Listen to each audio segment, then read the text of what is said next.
Allah bi'ulumihi wa bi barakatihi wa karamatihi fid dharain amin. Dalam kembali lanjutkan ta'lim fikih kita, masuk kita pada mubtilatus shaum, suatu yang ngebatalin puasa. Kemarin kita bahas tentang syarat wajib puasa, rukun puasa, dan sunnah puasa. Sekarang sesuatu yang ngebatalin puasa ada dua. Yang pertama, gismun yubtilul sawaba shaum la sauma nafsah wala yajibu alaihil qada. Bagian pertama yang ngebatalin pahala puasa, tapi puasanya enggak batal. Pahalanya batal.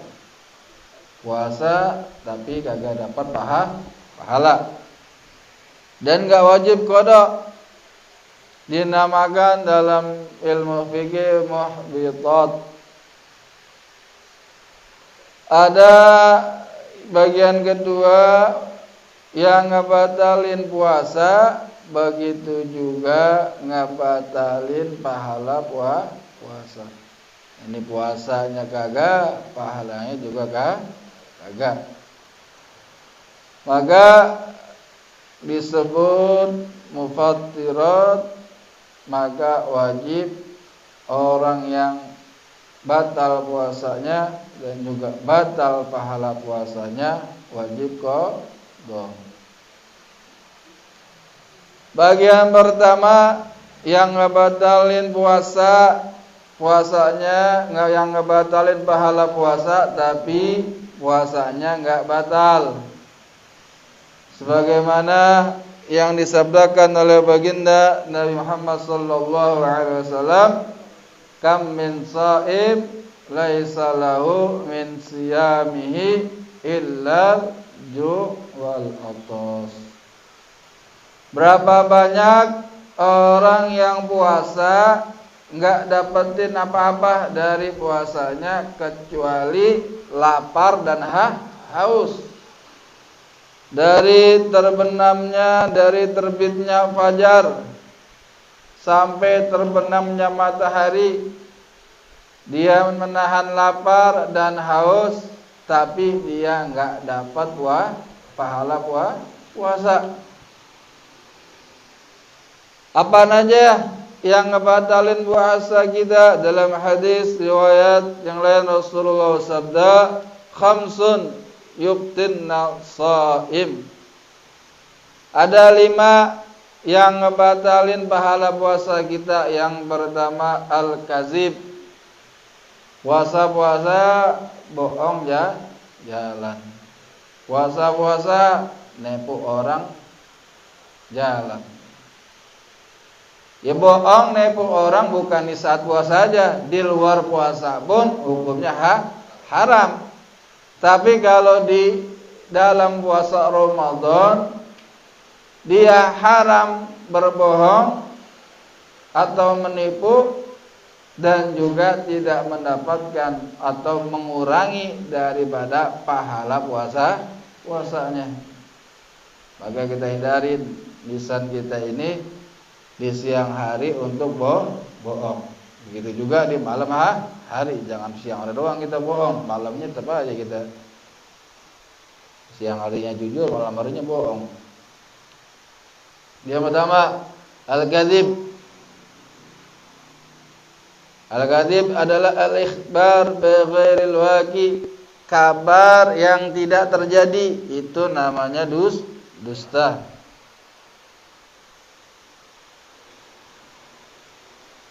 Yang kedua, wal ghibah. Apa ghibah? Ghibah adalah dzikruka akhakal muslim bima yakrahu walau kunta shadiqan. Ghibah ngomongin saudaramu sesama muslim dengan sesuatu yang dia enggak suka. Kalau dia mendengar kita omongin pulang begini.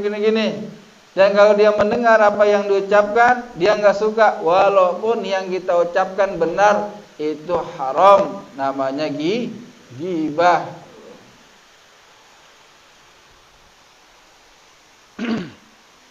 Maka hindarilah dengan yang namanya ghibah, ngomongin orang. Apalagi yang kita omongin ulama, orang soleh, orang yang ghibah sama dengan makan daging saudaranya sendiri. Dagingnya ulama, orang soleh beracun. Kalau ada orang yang gibahin ulama, mencibir ulama, menghina ulama, maka racunnya akan kembali kepada mereka. Hati-hati. Ini zaman sekarang, ulama direndahkan, apalagi daripada ahlul bait.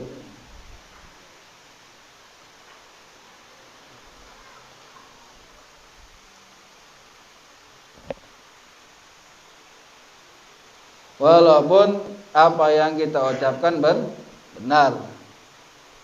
Oh, si fulan begini benar, yang kita ucapin benar, maka itu namanya ghibah. Tapi kalau kita untuk menyelamatkan seorang, nggak jadi masalah. Terkadang bisa wajib kita ngomongin. Seperti ente jangan bergaul sama fulan. Kenapa? Dia seorang penipu, begini. Untuk apa? Untuk nyelamatin daripada saudara kita sama muslim, agar tidak terjerumus oleh dia tipu dayanya. Terkadang ucapan seperti itu kita wajib kalau untuk nyelamatin orang. Tapi kalau tanpa ada tujuan, ngomongin kejelekan orang, hukumnya haram.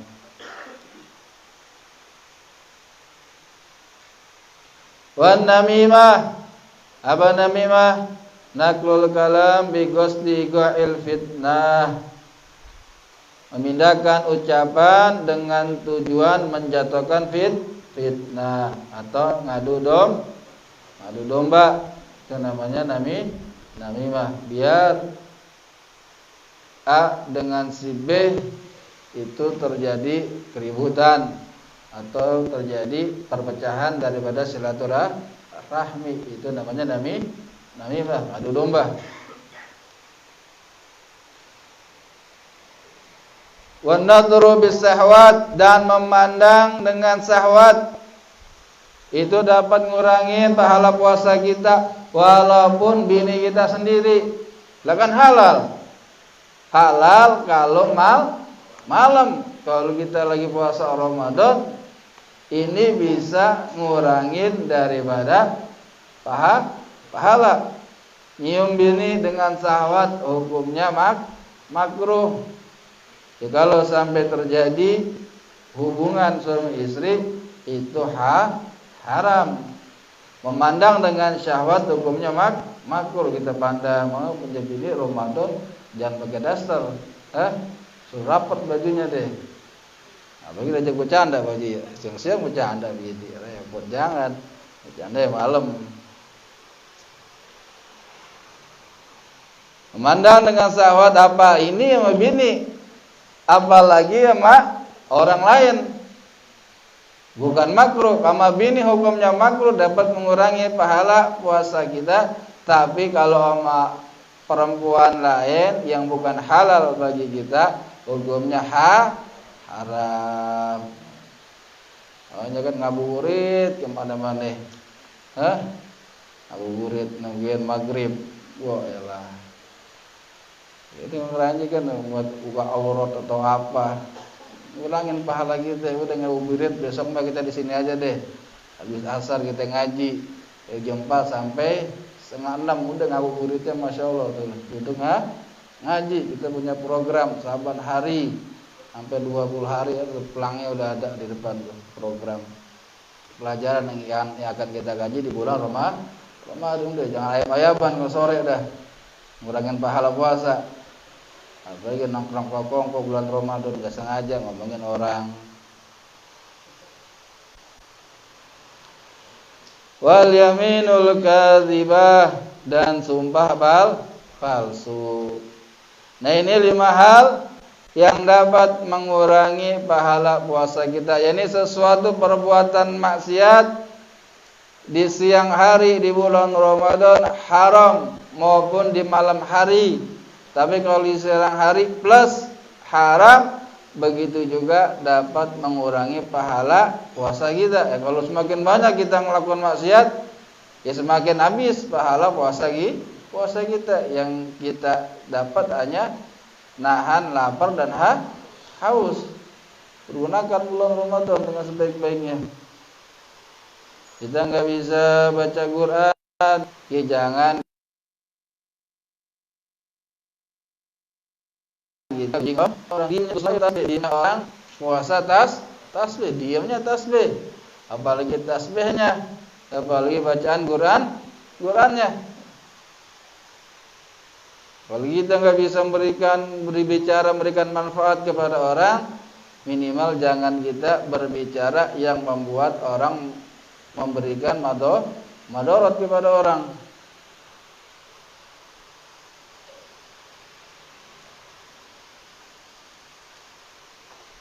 Bagian kedua, mufattirat yang batalkan puasa dan juga membatalkan pahala puasa, itu ada 8. Kalau yang tadi, kalau kita bicara ilmu tadi dalam segi ilmu tasawuf, dan sekarang ini dalam segi ilmu fikih. Kita bahas tentang fikihnya yang membatalkan puasa. Yang membatalkan puasa yang pertama adalah riddah, na'udzubillah, murtad. Murtad bisa dilakukan 3 hal, dengan i'tiqad, dengan ucapan, dan dengan perbuatan. Jadi murtad itu bukan dia berkeyakinan dari Islam masuk kepada Kristen. Banyak cabang-cabang daripada murtad. Nanti insyaallah bulan Ramadan ada pelajaran tauhid, dan insyaallah akan saya bahas itu tentang cabang murtad. Jadi ada 3, ada perbuatan, ada i'tiqad, perbuatan. Misalkan dia menyembah berhala, menyembah daripada salib, itu perbuatan. Ucapan yang merendahkan sesuatu yang diagungkan oleh Allah, hukumnya murtad. Atau meremehkan sesuatu yang dimuliakan oleh Allah, murtad.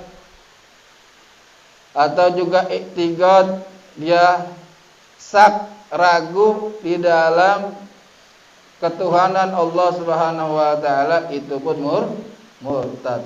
Nanti insyaallah kita bahas di bulan puasa panjang. Yang kedua, al-haid wan nifas wal wiladah. Orang yang haid, dan nifas, dan orang yang melahirkan.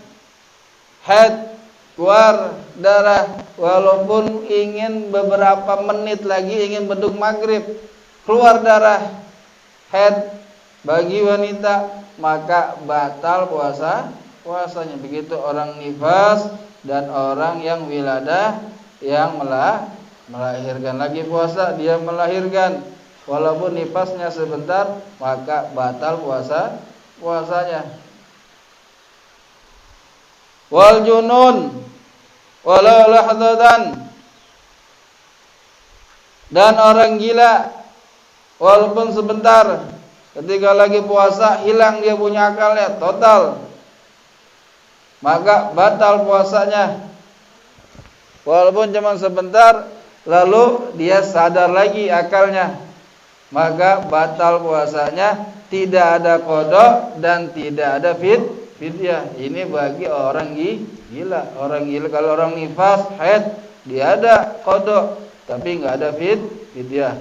Tapi kalau orang gila enggak ada qada walaupun sebentar. Siang hari kumat dia punya gilanya. Full gilanya. Orang gila enggak kenal duit. Orang sekarang kan gila kenal duit. Sama perempuan lagi. Belum gila itu. Orang gila masih kenal duit, belum gila. Kalau gila nggak kenal duit, mana 1000, mana 100.000, Enggak usah bedain. Orang gila. Orang mau kenal duit. Belum sebut gila itu mah. Al-mufattir yang keempat, al-ighma, pingsan. Pingsan seluruh siang hari dari sebelum terbitnya fajar sampai terbenamnya matahari, enggak bangun-bangun pingsan, maka batal dia punya puasanya. Tapi kalau dia pingsannya habis terbitnya fajar, habis subuh dia pingsan, bangun-bangun maghrib, sah puasanya.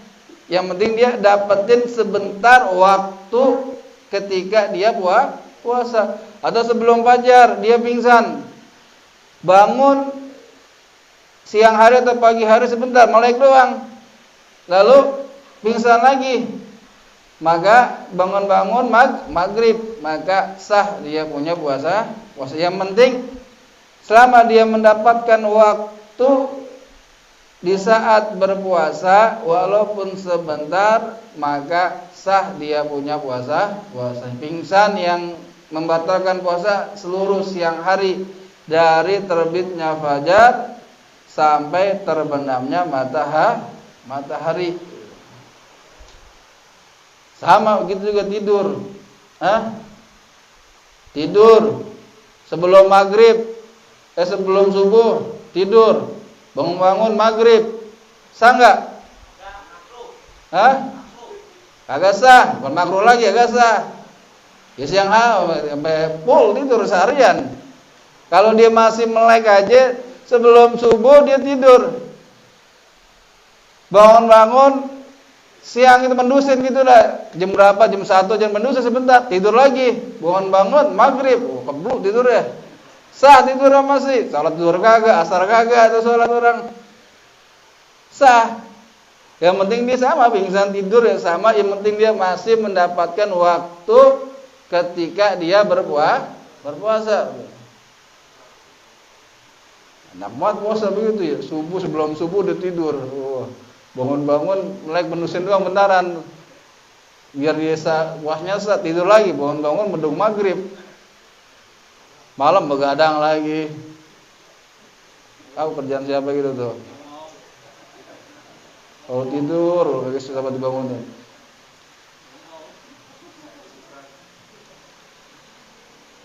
Yang kelima, al-jima', berhubungan suami istri, idza jama'a, apabila dia berjima amidan.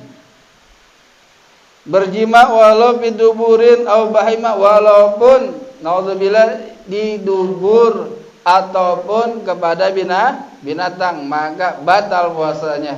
Laki-laki berjima berhubungan dengan binatang, batal. Ataupun dia berjima bukan lewat depan, lewat dubur, maka juga batal.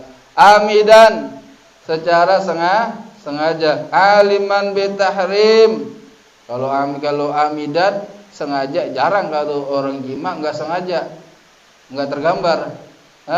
Kalau orang makan, minum, puasa tergambar, dia lupa. Kalau orang jima lupa. Kira-kira ini masalah fikih.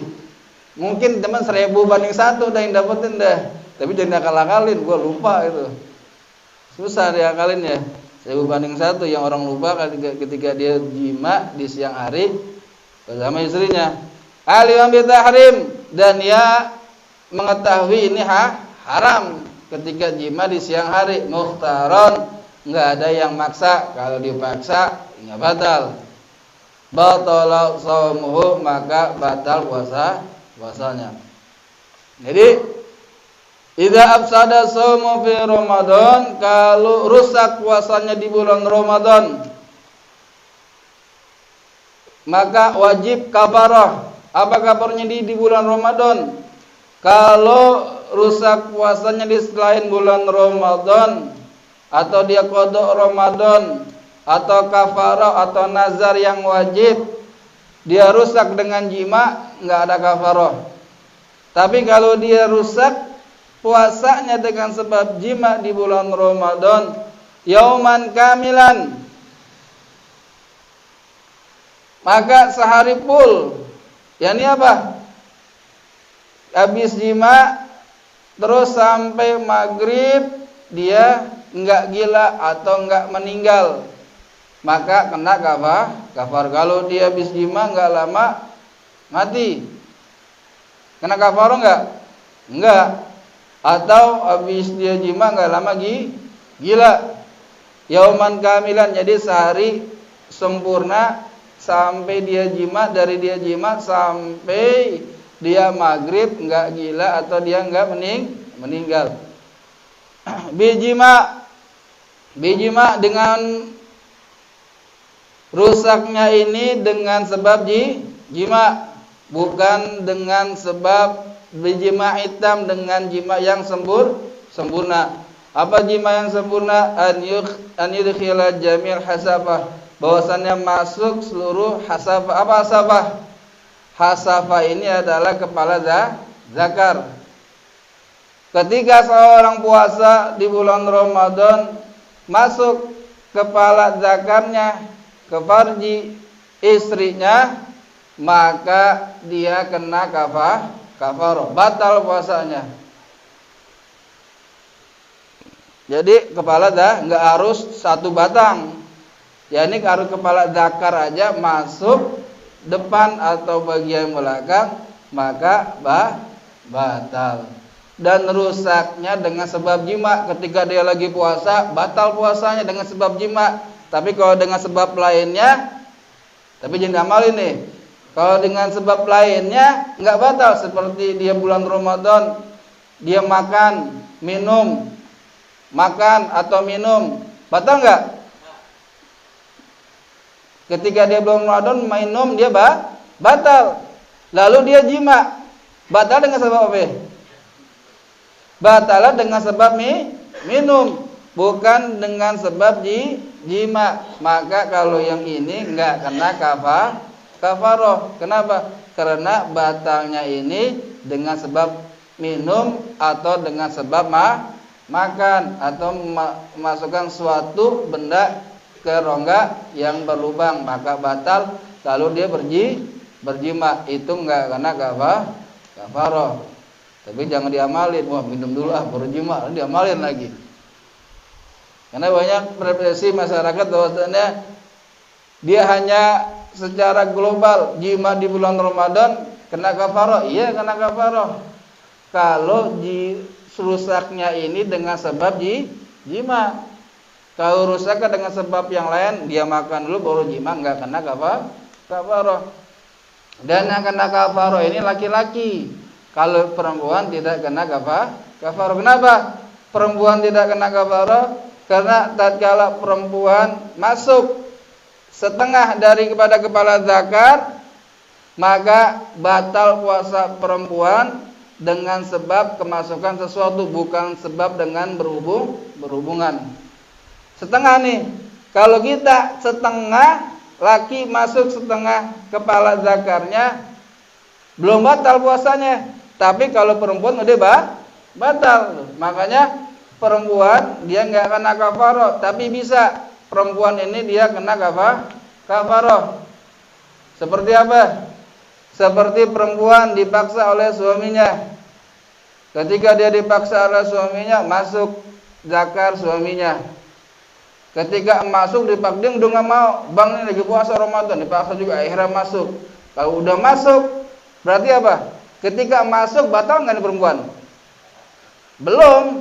Kenapa? Karena dalam keadaan dipaksa. Tapi ketika ketemu udah masuk, ya ini udah tanggung bang, terusin dah. Nah, di situ baru batal puasanya dengan sebab apa? Dengan sebab jima. Ini kalau begini pikir bukan jorok, yang begini. Jordanta, Kalau nggak ada agak jelas ente. Itu sebab tergambar perempuan kena kafarah. Dia udah masuk zakarnya semuanya. Kalau dia masih dia nggak mau juga sampai akhir, ini perempuan nggak batal. Tapi kalau dia udah terusin dah, tanggung, ya udah batal puasanya dengan sebab jima. Paham nih? Itu gambaran perempuan kena kafarah. Tapi kalau dari awal dia ini perempuan mau sama-sama berhubungan, dia nggak kena kafarah. Kenapa? Karena masuk setengah kepala zakar laki, maka batal puasanya, tapi dengan sebab kemasukan sesuatu benda ke rongganya yang berlubang. Karena dihukumkan berjima kalau masuk roksu zakar, kalau masuk kepala zakar. Apa kafarohnya? Kafarohnya bahwasanya yang pertama itqu raqabah mukminah. Dia membebaskan budak perempuan yang mukmin.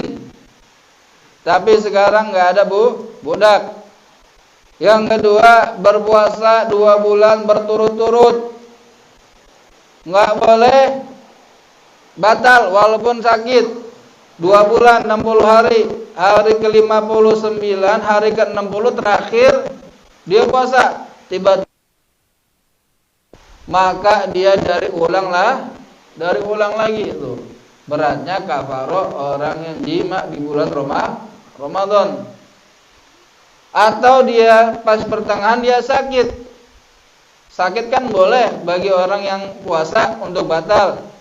Tapi kalau untuk kafarah, walaupun dia sakit, maka puasa yang udah dia laluin dari kafarahnya wajib diulang dari awal. Nah kalau dia nggak bisa puasa di bulan Ramadan, ada yang ringan. Dia memberikan 60 fakir miskin. Setiap orangnya ini 1 emut. 1 emut ya kira-kira 50 kilo dah, 1 karung. 1 kali berjima di bulan Ramadan. 1 emut ini kurang daripada 1 kilo. Maka hitungannya ya 60, taruh 1 liter dah. Jadi 60 liter 60 fakir miskin.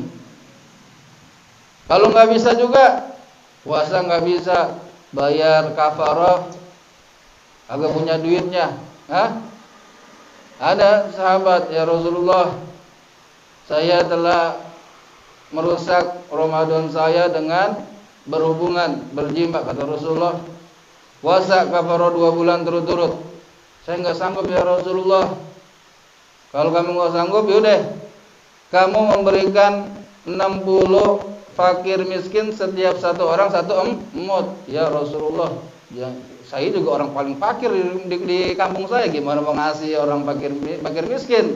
Kata Rasul, ya lo kata tidak susah lo pakai lagu-laguan, udah dah.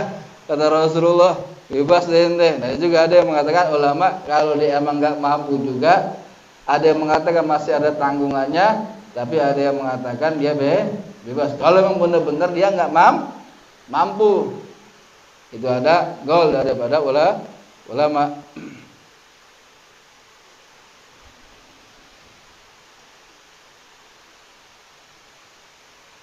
Dan yang keenam, usulu ainin min manfadhi maftuh ila jawf. Masuknya zat benda dari tempat yang berlubang sampai kepada tenggorokan, ilal jawf. Jadi masuknya benda walaupun kecil tuh benda, tapi bukan hawa. Kalau hawa walaupun wangi masakan atau apa kita cium, kita endusin, dan itu muka kita ditaruh di panci bin habis masak, nggak batal, nggak, cuman makruh, kita endusin aja begitu. Tapi kalau kecipretan air atau kemasukan kecil benda masuk ke mulut kita, kita telan masuk ke sampai ke tenggorokan, maka batal. Sekecil apapun itu benda dari tempat yang berlubang. Mana tempat yang berlubang? Kemaluan depan dan belakang itu berlubang. Tapi kalau tengah dengan orang awam, dulu pernah ngajar. Aneh kenal dulu pernah ada ustaz katanya orang cebok masukkan air batal. Bingung cebok masukkan air batal. Repot kita kalau cebok nggak masukkan air. Hah? Ya nggak jadi masalah.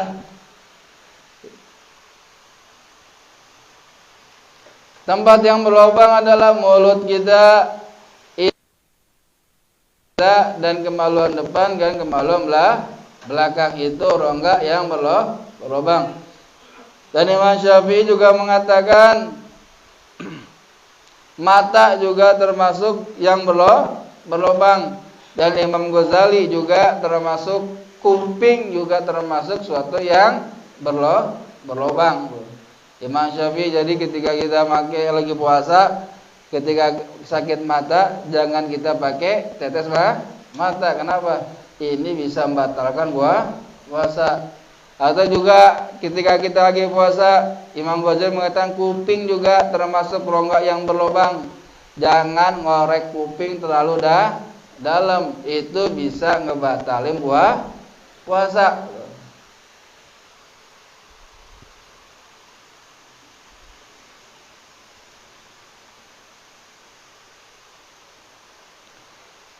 Sekarang masalah masuknya zat ke rongga, seperti hukum ibrah, hukum nyuntik.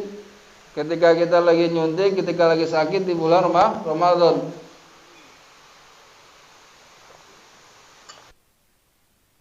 Atau infus, orang lagi sakit suntik atau infus. Hukum ibrah tajuzu lid-darurah.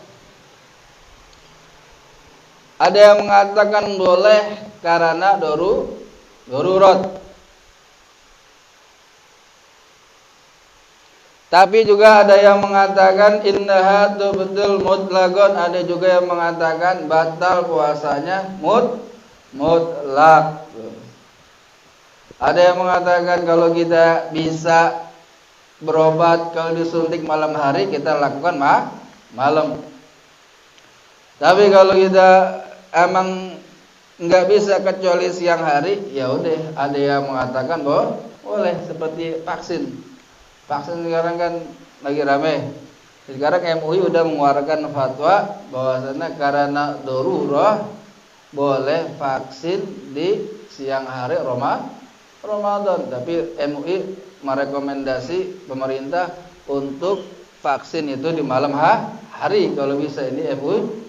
Tapi kalaupun nggak bisa di siang hari, MUI udah mengeluarkan fatwa nggak batal puasa divaksin di siang hari.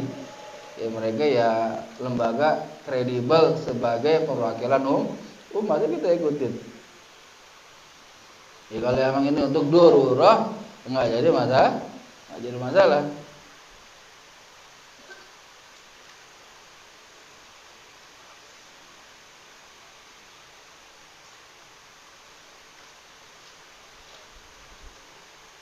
Sekarang hukum nukhamah, hukum nelan reak ketika lagi puasa. Tahu reak enggak? Beda reak dengan ludah.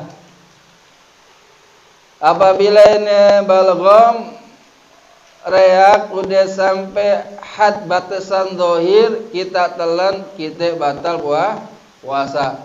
Tapi apabila baru sampai batasan batin kita telan, enggak batal puasa. Mana batasan zahir ini keluarnya huruf kha. Huruf kha di mana? Tenggorokan. Kalau ini reak udah sampai tenggorokan, kita telan secara sengaja. Kita mampu untuk membuangnya, tapi kita enggak buang, ketelan, maka batal kita punya puasa. Tapi kalau kita golabot, kita nggak sengaja, nggak jadi masalah. Tapi ini kalau kita udah sampai tenggorokan, kita mampu membuang, kita nggak buang, ini batal puasa. Tapi kalau baru sampai batasan batin itu ada kuatnya huruf H. Di mana? Jadi masih di bawah tenggorokan. Apa? Di mana H? H di mana H? H di dada ya, bawah tenggorokan. Kha di bawah di tenggorokan. Kalau haddu batin, batasan batin keluarnya huruf H, maka enggak batal kita punya puasa. Jadi beda kan. Kalau sekali lagi kalau ini balgom reak udah sampai tenggorokan, kita telan secara sengaja, kita batal puasa. Tapi kalau sampai baru batin keluarnya huruf H, kita telan, ini enggak batal. Ini tadi balgom reak. Lalu bagaimana dengan ludah? Ludah kita telan enggak batal karena sulit menjaganya dengan 3 syarat. Ada syarat ini air liur, ludah enggak batal.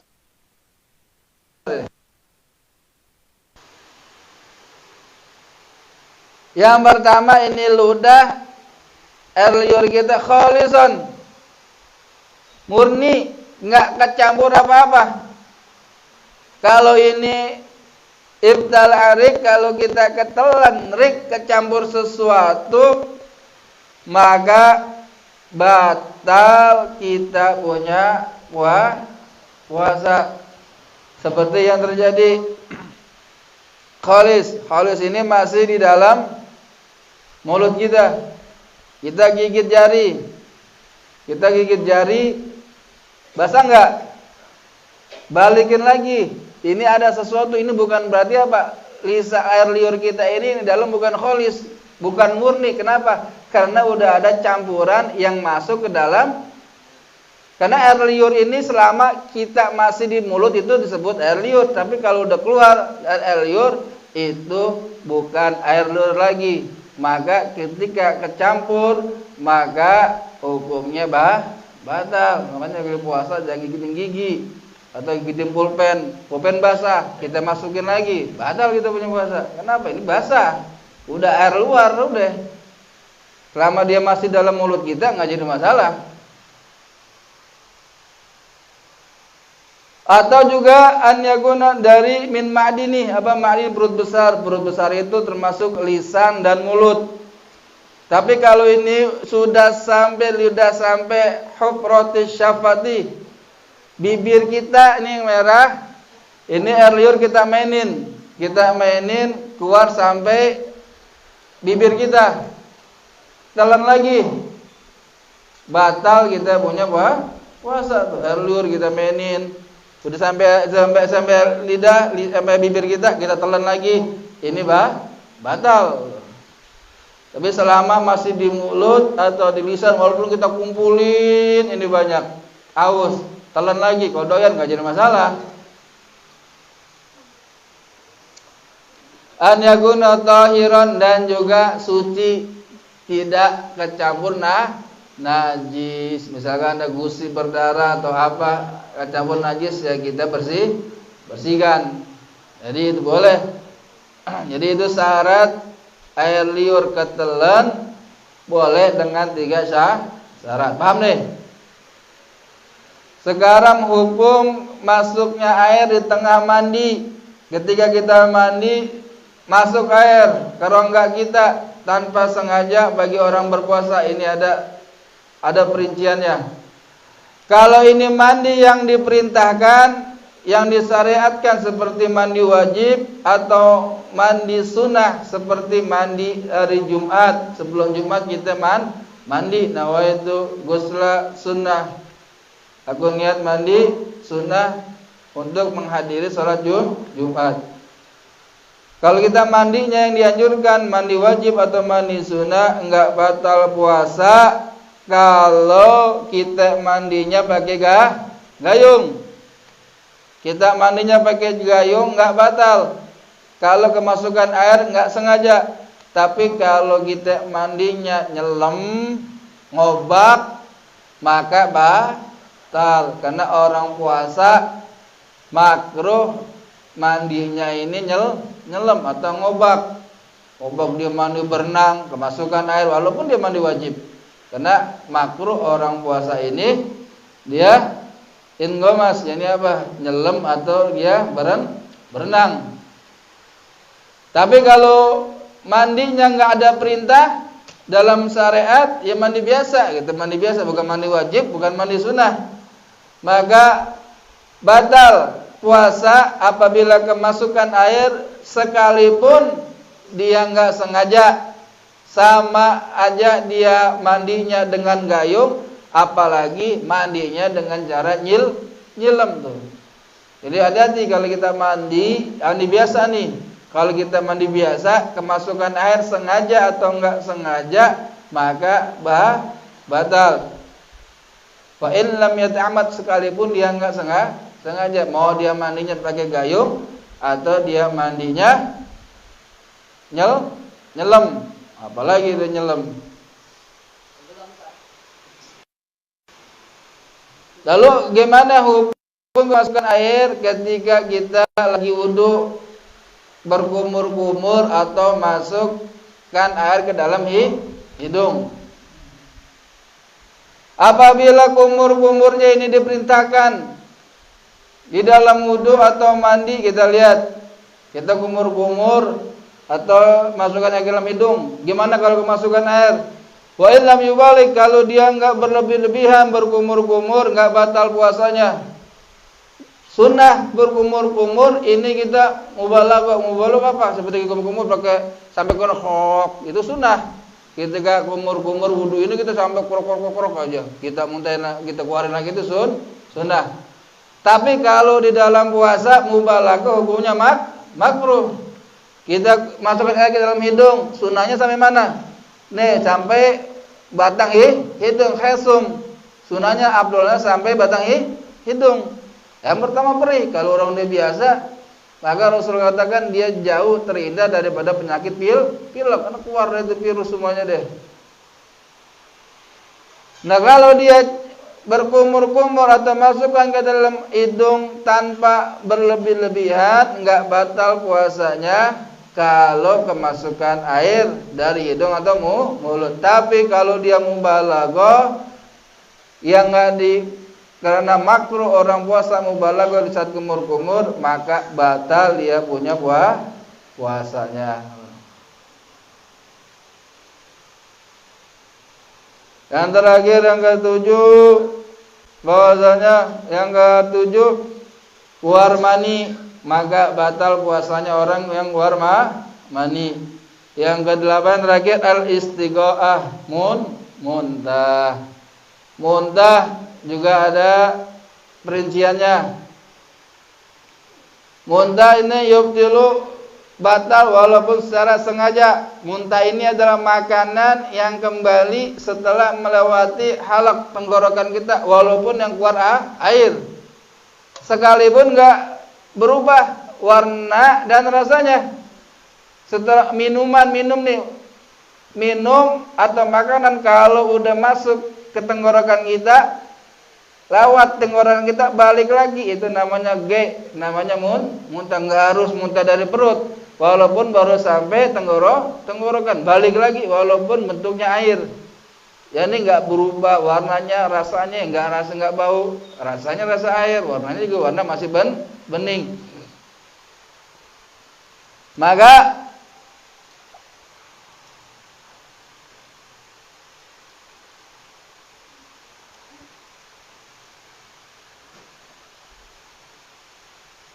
batal walaupun keluarnya sedikit. Kalau kita keluar air, tapi kalau kita tanpa sengaja keluar muntah, tapi kalau kita sengaja muntah secara sengaja sedikit keluar, kita telan lagi, ini batal. Tapi kalau kita nggak sengaja, kita lagi sakit atau apa, perut tiba-tiba mual, muntah, buar aja, ini kalau kita nggak sengaja, kita nggak batal. Mulut kita najis, ya kita bersihin, mubalaghah, nggak jadi masalah berlebihan. Kenapa? Karena bersihin najis juga hukumnya wajib. Paham nih?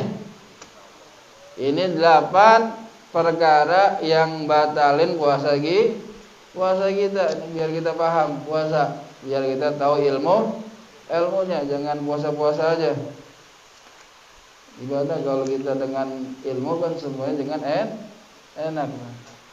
Allahu a'lam bishawab. Nanya.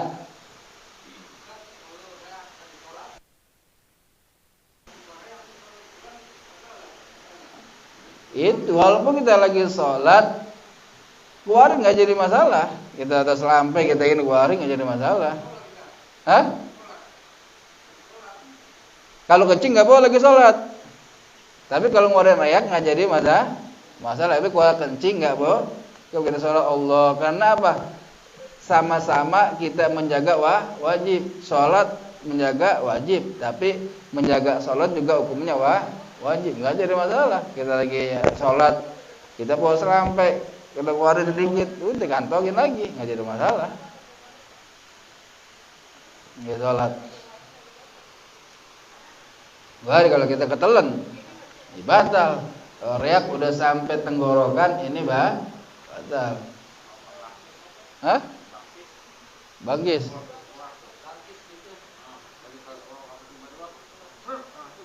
Enggak apa-apa, bangkis mah enggak apa-apa. Enggak apa-apa bangkis. Jadi kalau bangkis keluar air dari dijelatin lagi, ini batal. Enggak apa-apa bangkis mah.